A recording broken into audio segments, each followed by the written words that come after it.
চুয়াডাঙ্গার দর্শনা থানা ও জেলা গোয়েন্দা শাখা যৌথ অভিযান পরিচালনা করে দর্শনার হরিশ্চন্দ্রপুর গ্রামের মৃত করিম মণ্ডলের ছেলে মওলা বক্স, সরাবাড়িয়া গ্রামের মৃত মজিবুর শাহের ছেলে শাহাবুদ্দিন ওরফে বদ্দি, দামোহদার ওসমানপুর বেদেপোতার মৃত রমজান আলীর ছেলে সালাম ও পীরপুর কুল্লা গ্রামের মৃত ফজলুর রহমানের ছেলে আসকারকে গ্রেপ্তার করেছে।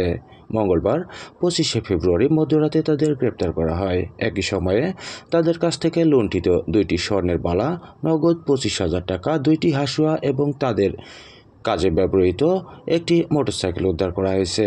উল্লেখ্য, গত 23শে ফেব্রুয়ারি দর্শনার হরিশ্চন্দ্রপুর গ্রামের সাব্বির সাগর তার স্ত্রী সাফিয়া খাতুনকে নিয়ে সন্ধ্যার দিকে শ্বশুরবাড়ি হতে নিজ মোটরসাইকেল যোগে বাড়িতে যাবার পথিমধ্যে হরিশ্চন্দ্রপুর অটিস্টিক ও প্রতিবন্ধী বিদ্যালয় সংলগ্ন কালভার্টের উপর পৌঁছামাত্র 4 জন দুষ্কৃতিকারী তাদের গতিরোধ করে।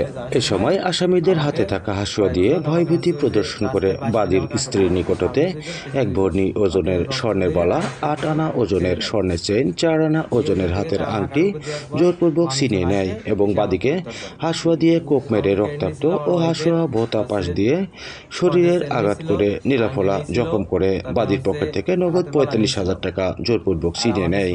ঘটনায় দর্শনা থানায় 24শে ফেব্রুয়ারি মামলা রুজু করা হয়, যার পরিপ্রেক্ষিতে দর্শনা থানার অফিসার ইনচার্জ মোহাম্মদ শহীদ তিতুমিরের নেতৃত্বে দর্শনা থানা ও জেলা গোয়েন্দা শাখা যৌথ অভিযান পরিচালনা করে আসামিদ্বয়কে গ্রেপ্তার করতে সক্ষম হয়। এ সময় তাদের কাছ থেকে উক্ত মালামাল উদ্ধার করেন।